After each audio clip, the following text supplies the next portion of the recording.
সুপ্রিয় শিক্ষার্থী বন্ধুগণ, প্রত্যেককেই শুভেচ্ছা জানিয়ে আজকের ক্লাসটি শুরু করছি। বন্ধুগণ, আজকের ক্লাসটির বিষয় হলো অ্যাসার্টিভ সেন্টেন্স থেকে কিভাবে আমরা ইন্টারোগেটিভ সেন্টেন্সে রূপান্তরিত করব।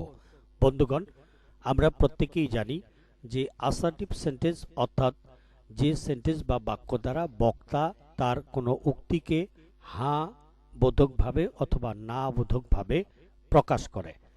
আর ইন্টারোগেটিভ সেন্টেন্স অর্থাৎ হলো যে সেন্টেন্স বা বাক্য দ্বারা বক্তা কাউকে কোনো কিছু প্রশ্ন করে বা কোনো কিছু জিজ্ঞাসা করে।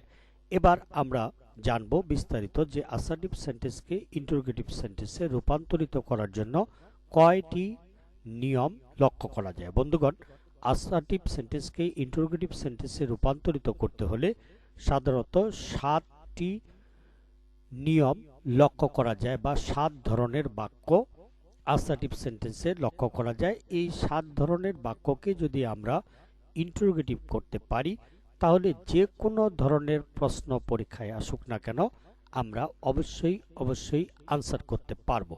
বন্ধুগণ, আজকের এই ভিডিওটি আমি আপনাদের জন্য প্রস্তুত করেছি খান মেথড পাবলিকেশনস হতে প্রকাশিত a spoken design of learning grammar and model questions for JSC এই বইটি থেকে আজকের ক্লাসটি আমি প্রস্তুত করেছি। তো বন্ধুগণ, আজকের এই ক্লাসটি শুধুমাত্র জেএসসি পরীক্ষার্থী বন্ধুদের জন্য নয়, যারা নবম দশম শ্রেণীতে অধ্যয়নরত রয়েছেন এছাড়া একাদশ দ্বাদশ শ্রেণীতে অধ্যয়নরত রয়েছেন সকল লেভেলের সকল শ্রেণীর শিক্ষার্থী বন্ধুদের জন্য আজকের আমার এই ক্লাসটি অনেক উপকারে আসবে।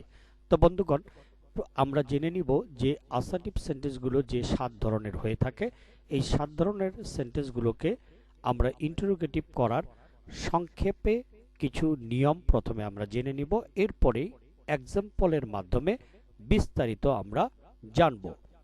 বন্ধুগণ, অ্যাসার্টিভ সেন্টেন্সটি যদি সাবজেক্ট দ্বারা আমরা প্রথমেই জানব যে প্রত্যেকটি অ্যাসার্টিভ সেন্টেন্স অবশ্যই কোনো না কোনো সাবজেক্ট দ্বারা শুরু হয়, কিন্তু অনেক ক্ষেত্রেই বাক্যের শুরুতে সাবজেক্ট হিসেবে এভরিবডি বা everyone, nobody, no one, there is nothing, nothing but এই শব্দগুলো সাবজেক্ট হিসেবে অনেক ক্ষেত্রে ব্যবহৃত হয়। তো বন্ধুগণ, অ্যাসার্টিভ সেন্টেন্সটি যদি কোনো সাবজেক্ট দ্বারা শুরু হয় এরপরে অক্সিলারি ভার্ব থাকে তাহলে আমরা ইন্টারোগেটিভ করার সময় অক্সিলারি ভার্বটিকে প্রথমেই সাবজেক্টের পূর্বে ব্যবহার করব এবং এরপরে একটি নট ব্যবহার করব।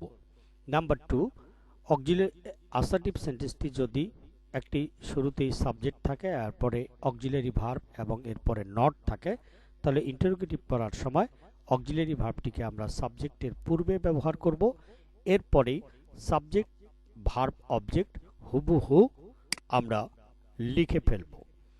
এরপরে 3 নং নিয়মটি হলো এভরিবডি বা এভরিওয়ান দিয়ে যদি অ্যাসার্টিভ সেন্টেন্সটি শুরু হয় তাহলে ইন্টারোগেটিভ করার সময় প্রথমে আমরা হু ব্যবহার করব, এরপরেই টেন্স অনুযায়ী একটি অক্সিলারি ভার্ব এবং এরপরে নট ব্যবহার করে ভার্ব প্লাস অবজেক্ট বাকি অংশটুকু আমরা লিখে ফেলব। এরপরে নাম্বার 4, এভরি দ্বারা যদি কোনো বাক্য শুরু হয় এবং এরপরে নাউন থাকে তাহলে আমরা ইন্টারোগেটিভ করার সময় টেন্স অনুযায়ী ইজ দেয়ার এনি অথবা ওয়াজ দেয়ার এনি প্রথমেই ব্যবহার করব, এরপরে noun plus who plus auxiliary verb plus not plus verb এবং সবার শেষে একটি প্রশ্নবোধক চিহ্ন। অবশ্যই ইন্টারোগেটিভ সেন্টেন্সের ক্ষেত্রে প্রত্যেকটি বাক্যের শেষে প্রশ্নবোধক চিহ্ন ব্যবহার করব। 5 নং নিয়মটি হলো নোবডি, নো ওয়ান বা নান দিয়ে যদি কোনো অ্যাসার্টিভ সেন্টেন্স শুরু হয় তাহলে ইন্টারোগেটিভ করার সময় হু এরপরে ভার্ব প্লাস অবজেক্ট আমরা ব্যবহার করব। এরপরেই 6 নং নিয়মটি দেয়ার দিয়ে যদি কোনো অ্যাসার্টিভ সেন্টেন্স শুরু হয় তাহলে আমরা ইন্টারোগেটিভ করার সময় ইজ অথবা টেন্স অনুযায়ী ওয়াজ আমরা দিয়ে বাক্যটিকে শুরু করব। এরপরেই 7 নং নিয়মটি নাথিং বাট দিয়ে যদি অ্যাসার্টিভ সেন্টেন্সটি শুরু হয় তাহলে ইন্টারোগেটিভ করার সময় বাক্যের শুরুতে একটি অক্সিলারি ভার্ব ব্যবহার করব, এরপরে সাবজেক্ট, এরপরে এনিথিং বাট, এরপরে বাকি অংশটি লিখে সবার শেষে একটি প্রশ্নবোধক চিহ্ন ব্যবহার করব। এবার আমরা এক্সাম্পলের মাধ্যমে আমরা বিস্তারিত জানব এবং এই 7টি উদাহরণ যদি আমরা বিস্তারিত জানতে পারি তবেই সারা জীবনের জন্য পরীক্ষায় যেভাবেই প্রশ্ন আসুক না কেন এই 7 ধরনের বাক্য যদি কোনো শিক্ষার্থী প্র্যাকটিস করতে পারে এবং এই 7টি প্রশ্নের উত্তর নিজে নিজে করতে পারে তাহলে পরীক্ষার খাতায় যে কোনো ধরনের প্রশ্নই আসুক না কেন নিঃসন্দেহে এই 7টি নিয়ম পারলেই যে কোনো অ্যাসার্টিভ সেন্টেন্সকে ইন্টারোগেটিভ সেন্টেন্সে রূপান্তরিত করতে সক্ষম হবেন। এবার লক্ষ্য করুন বন্ধুগণ, প্রথম এক্সাম্পলটি he is playing football, subject এর পরে অক্সিলারি ভার্ব, এরপরেই ভার্ব এবং অবজেক্ট।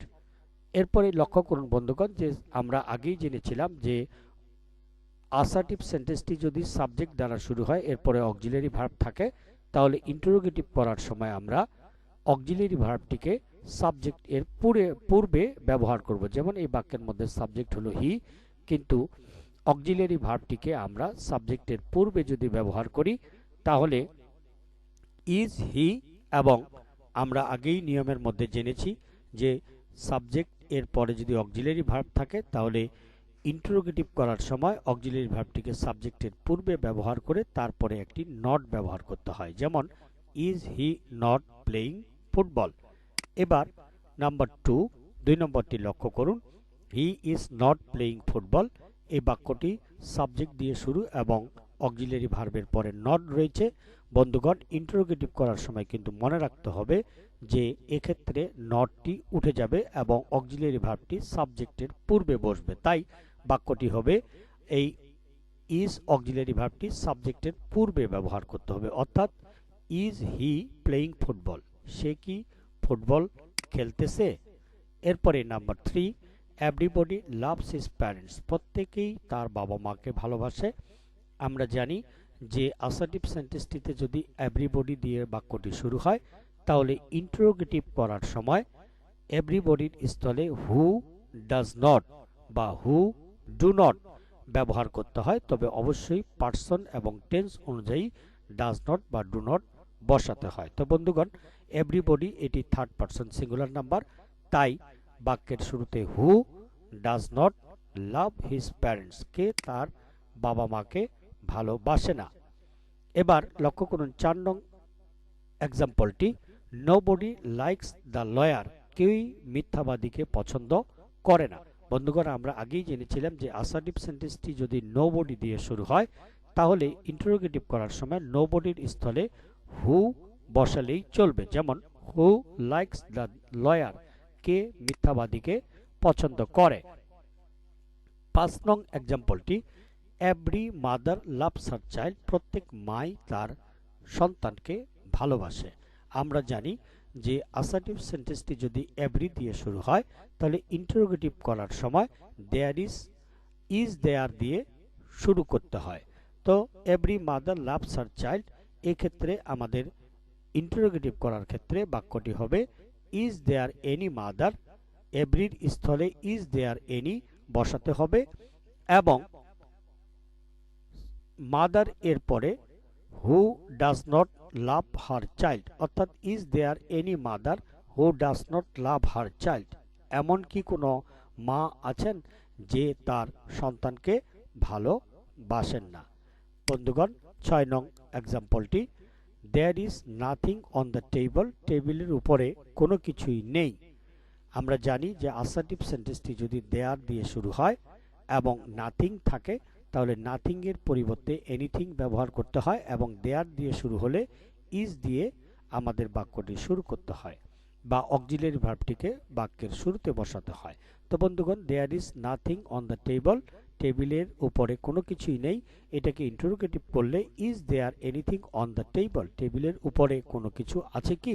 বন্ধুগণ, দেয়ারের পরিবর্তে ইজ এবং নাথিং এর পরিবর্তে এনিথিং। এরপরেই লক্ষ্য করুন, সরি এখানে একটু ভুল হয়েছে বন্ধুগণ, দেয়ার এর পরিবর্তে কোনো কিছু নয়, দেয়ার থেকেই যাবে। ইজ অক্সিলারি ভার্বটিকে বাক্যের শুরুতে বসিয়ে ইজ দেয়ার নাথিং এর পরিবর্তে এনিথিং ব্যবহার করলেই চলবে। এরপরে 7 নং এক্সাম্পলটি, our life is nothing but a walking shadow. আমাদের জীবনটি তেমন কিছু নয়, কেবলমাত্র একটি ছায়া মাত্র। তো বন্ধুগণ, এক্ষেত্রে আমরা প্রথমেই অক্সিলারি ভার্বটিকে আগেই জেনেছি যে ইন্টারোগেটিভ করার ক্ষেত্রে সবসময় অক্সিলারি ভার্বটিকে বাক্যের শুরুতেই প্রথমে বসাতে হয়। তাই আমাদের এখানকার অক্সিলারি ভার্ব ইজ এবং অক্সিলারি ভার্বটিকে আমরা প্রথমে নিয়েছি। Is our life anything nothing এর পরিবর্তে anything but a walking shadow. বন্ধুগণ, আজকের ক্লাসটি এ পর্যন্তই শেষ করলাম। এই কয়েকটি এক্সাম্পল আপনারা আবারও ভালো করে প্র্যাকটিস করে নেবেন। এই কয়েকটি এক্সাম্পল যদি আপনারা ভালো করে প্র্যাকটিস করে নিতে পারেন, এই অ্যাসার্টিভ সেন্টেন্স 7টি, এগুলোকে যদি আপনারা ইন্টারোগেটিভ এই নিয়মেই করতে পারেন, তবেই ইনশাল্লাহ পরীক্ষার খাতায় যে কোনোভাবেই প্রশ্ন আসুক না কেন আপনারা আনসার করতে পারবেন। ধন্যবাদ।